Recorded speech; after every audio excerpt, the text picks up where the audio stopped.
friends, it's Jolene with Home Stitchery Decor, and today I'm going to teach you how to make a simple pot holder.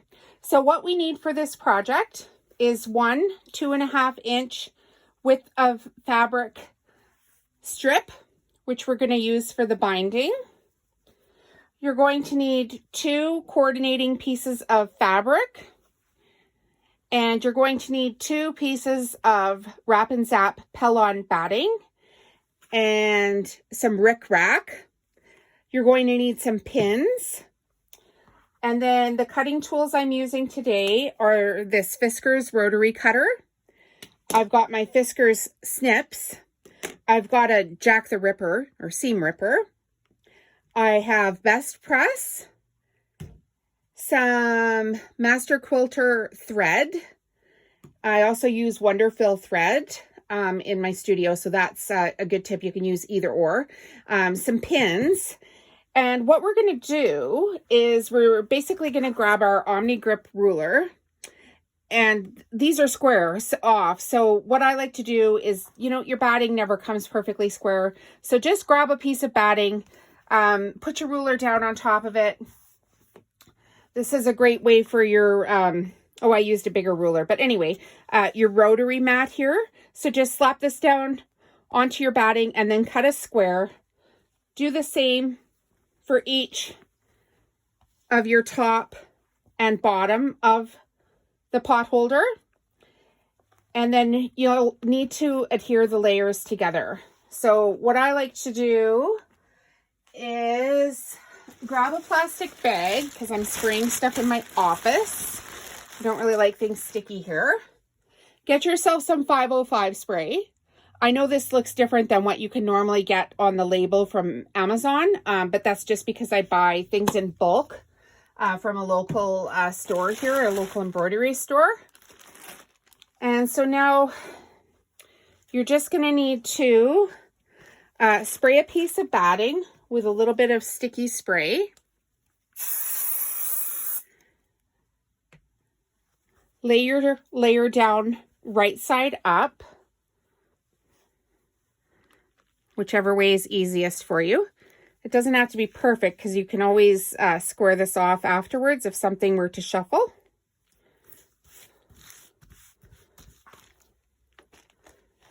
So the Pellon Wrap and Zap batting holds heat very well. So it's a great product. As usual, guys, I'm going to put links in the video. Everybody knows I'm an Amazon affiliate. I get paid if you purchase something from a link. It doesn't cost you any extra money, but it really does help me out.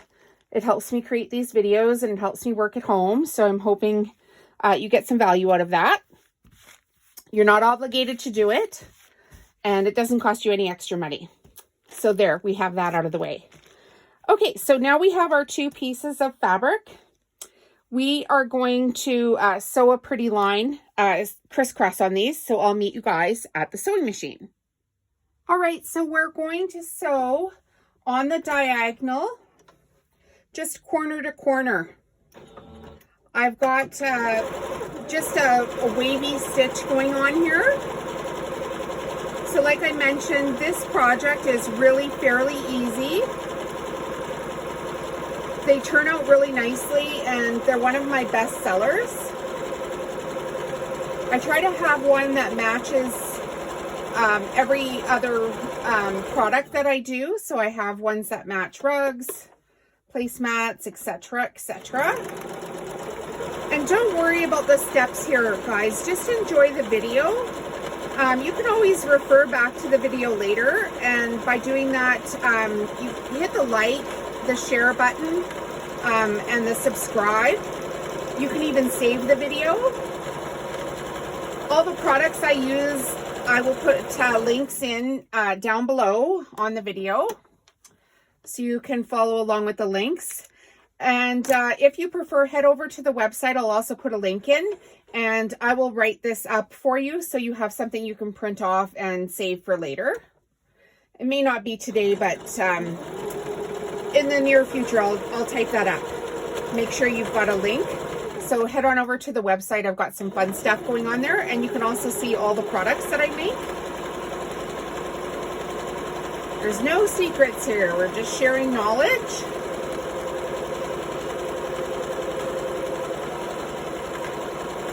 So in a few minutes, this project will be done and you will be amazed at how nice it's turned out. So I've got one more line to do, but I'll show you here on this one how this has just made a nice X. And the batting has quite a bit of loft to it. So it just gives it another element of design here. And of course, you know, you could go back and forth with any, you know, kind of squiggly things in here if you wanted to, and just make up your own design. So I'll meet you at the ironing board for the next step. Okay, for this step, we're over at our ironing board, and we've got our 2.5 inch strip of fabric that we cut width of fabric off of our cotton. So however long your cotton is, you're going to need this for the binding. Some people like to use a binding tool. These are great. I'm not going to use one today just because I'm doing this so quickly and I've done it so many times. I just fold my strip in half, hit it with the iron. If anything is, you know, a little bit, got a bit of a press in it that needs to come out, I just hit it with some best press, let that set while I'm over. Always remember with cotton, let your iron do the work. You don't want to be pressing down. If you're like pressing on this iron, you're just going to stretch your fabric. So we don't do that. Just let it get hot. Cotton likes hot. So we're going to use this whole strip to go around the pieces here in a minute. So just line it up as best you can and go right to the edge. And if you've never made binding before, don't be intimidated. It's so not hard. Just clip off your selvage at the end here, which is this yucky white stuff that was on the edge of the fabric. And now you can see we have our fabric folded in half, ironed in half. So on one end, we're going to open up the fabric. Here it was folded in half. On one end, we're going to open up the fabric. And we're just going to fold it down in a triangle. So I hope you can see that there. Here, I'll move it up a little bit. Maybe this way. Here we go. Now we can see it. Okay, so we had our fabric. It's ironed in half. And now we're just going to bring this end down. So it's now on the diagonal. Line it up as best you can. And then once again, hit it with the iron. This is a great place for a little shot of best press. I'll put a link in.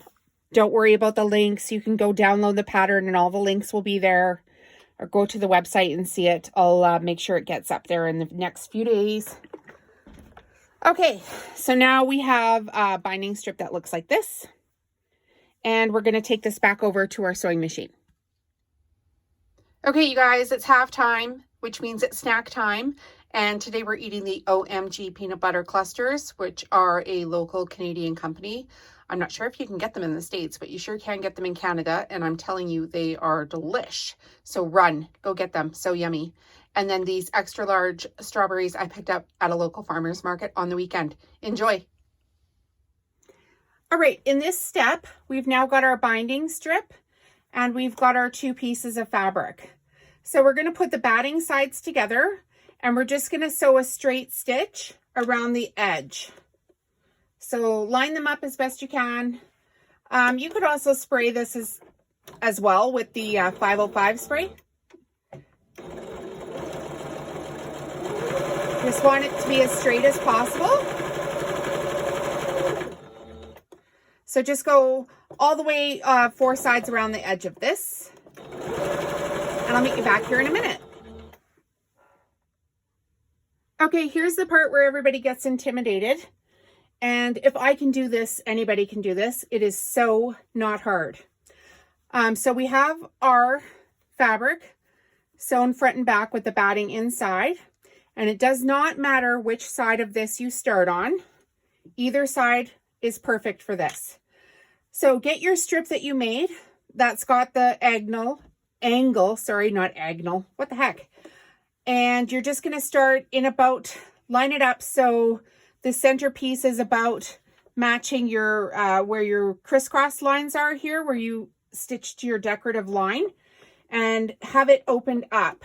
You've got to have a straight stitch on your sewing machine.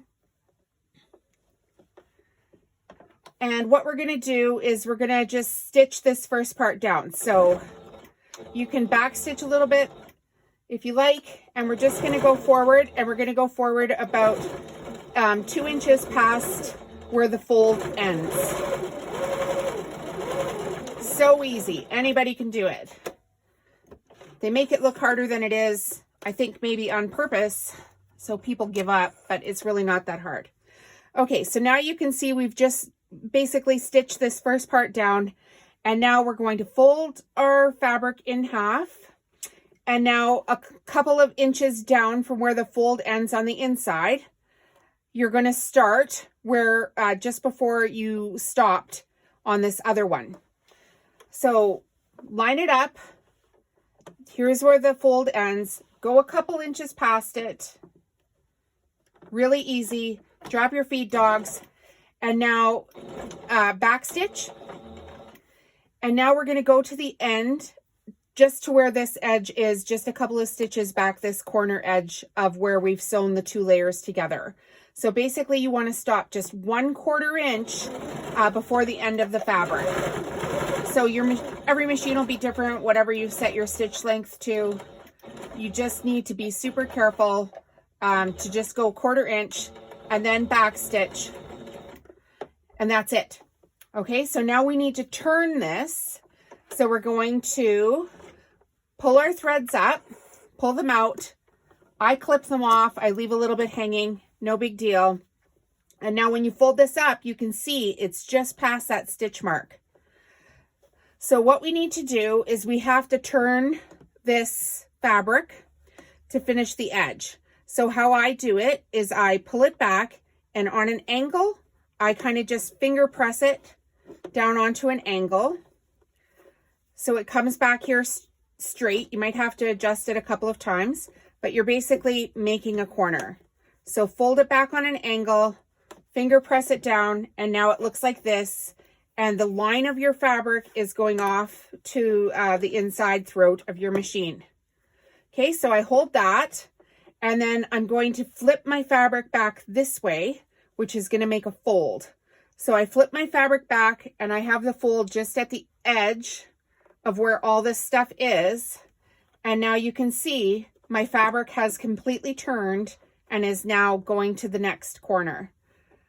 So you can see it underneath here. There's the underneath fold.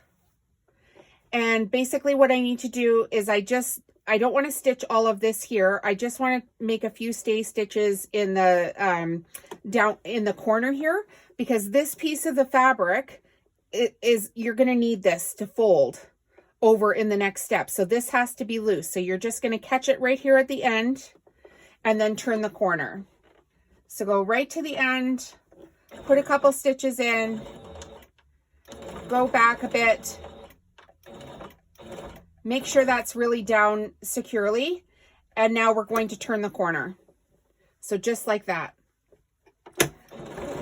We're going to go all the way to the end, and we're going to stop again at the next end at just a 1/4 inch before the end. Too much stuff here. Just a 1/4 inch before the end, and we're going to do that exact same step again. So go back, make sure that's really down, trim your threads off. I like to leave them a bit long. You can always trim them later. And once again, we're going to fold our fabric back on an angle. So now the big section is going off to the right into your throat of the machine. And then we're going to finger press this down so it stays. And we're going to fold the fabric back so it's now going in the other direction again. Here's your fold, nice and even at the edge. And again, just start right here at the little bottom. I know this looks hard, but it's so not hard. Just take this video, watch it a few times. You'll get the hang of it. Super easy once you get going. You'll wonder why you struggled so much before. So all the way to the end.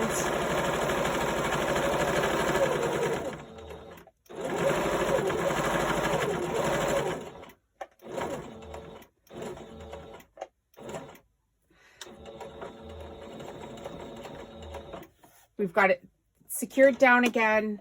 Lift up your feed dogs, clip your threads. Some people don't clip their threads there. They clip them afterwards, but I just like to be able to move this around. I find it's easier for myself. Whatever you're comfortable with, you'll figure out a way that you're most comfortable with. And then they trim the extra threads off afterwards. So once again, make your angle, fold it back the other way.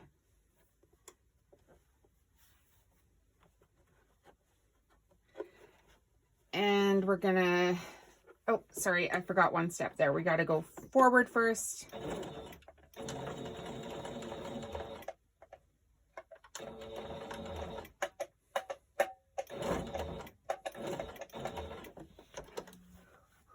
One more corner. I'm really taking my time with you guys on this part, just because it's a little bit hard, right? Like, you don't need to struggle. This is the hardest part of this whole process. So if this is as hard as it gets, you guys are doing awesome. Forward, right to the edge, back stitching, lifting up.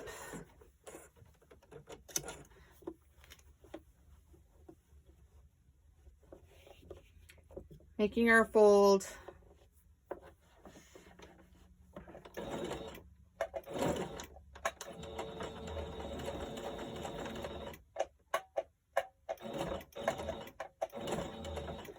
Okay, so this is our last line of stuff, and you can see that this is going to tuck into here.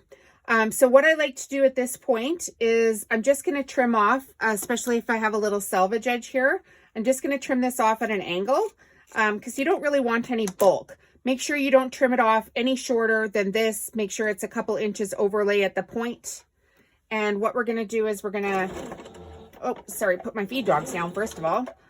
We're going to sew to the opening here, and we're going to stuff this other end in, and this all lay down flat. Sometimes I have a hard time with my words.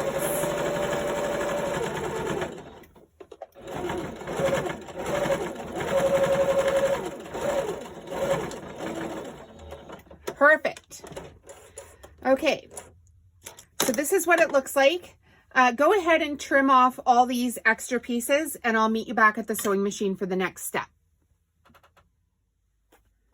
Okay, you can all laugh at me if you will, but I decided while I was snipping that I didn't need all of my baby finger. So watch out for these snips. They are dangerous. Those are actually, I believe, a Westcott brand titanium snips. Okay, so for this step, now you're going to place your pot holder down flat, and now we need to press this, and then we're going to flip it over. So I just give everything just a wee little shot of best press. I really like how that looks when it's done. So what we're going to do is we're just going to press out all the corners, and then we'll get everything flipped around. So press this down and turn it over, and away you go. So every single corner, and then we'll meet you back at the sewing machine. Okay, we're back, and here we are at the last step. So we've got our mat, our pot holder, sorry, and we are going to finish off the binding. And I have cut off a piece of rickrack, which is going to act as a hanger in one of these corners. So what I like to do is I like to start not here at the edge, but just a few inches before it. So just fold your fabric over. And once again, we're just going to straight stitch. So just a couple of inches before this seam is. This will be the bottom of your pot holder. So you can go back a little bit if you want. And I like to sew right along this edge. if you sew halfway in between, this kind of all flips up and you're constantly having to iron it. So you really want to get really close to this edge here. Just make sure everything's nice and flat, so it will stay down perfectly. And when we get to this first corner, I'm going to show you how to turn, of course.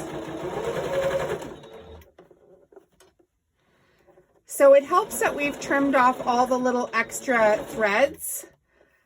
And now that we're at this corner, you're basically going to just fold it in half and then flip this other piece up. So you're making a diagonal piece of fabric here. So make sure you've got this so it's flat. If you've got to lift up your feed dog to get all the fabric under, and just grab it with a stitch and then turn, and we're going to go to the next corner. And the next corner is where we're going to have our little tab, which is the rickrack. So when we come up to this corner, here's our angle, sorry. And we're just gonna make sure it's on the diagonal here. Finger press it down and then open it back up. And this is where we're going to stick our little rickrack. So I've cut mine, you can see I've cut mine too long here. So I'm just gonna trim it back one loop. And again, we've got our Fiskars little snips here we can do this with. Once you've done a few of them, you get the hang of how long this will need to be. So this looks a little bit better. We're gonna stuff that up in the corner. And then again, we're gonna flip our folded fabric back over and just keep straight stitching and go to the corner and turn. So as mentioned, guys, I'm going to put a written pattern for this online. So just head over to the website. I'll put a link in the description. And if you're liking these videos, be sure to hit subscribe and the bell button so you get notified when I put another video out. And I just want to thank you all for all of your time. I know, time is valuable, and hitting like on people's things, we've all done it. And it does help me out tremendously. It really, really does. It's allowing me to work from home, which I love. And it's allowing me to create more content for you. So by all means, take a picture of your project and leave a comment below, because I want to see what you make and what your spin is on some of these. Let's inspire each other. It doesn't have to be a competition. We can all make pretty things and, play show and tell. So here we're coming up to the last corner. We're almost done, almost done. Oh, sometimes these don't want to fold quite properly. And when that's the case, I know that I've got a little too much fabric here. So I just get my little snips in there and just take a little bit off of the corner. Be careful you don't want to hit any of the stitches, because this will come undone. But sometimes there's just a wee bit too much bulk for this fabric to turn around the corner. So just take a snip and take it off. Oh, there we go. It's perfect now. Fold it down nicely. Turning the corner.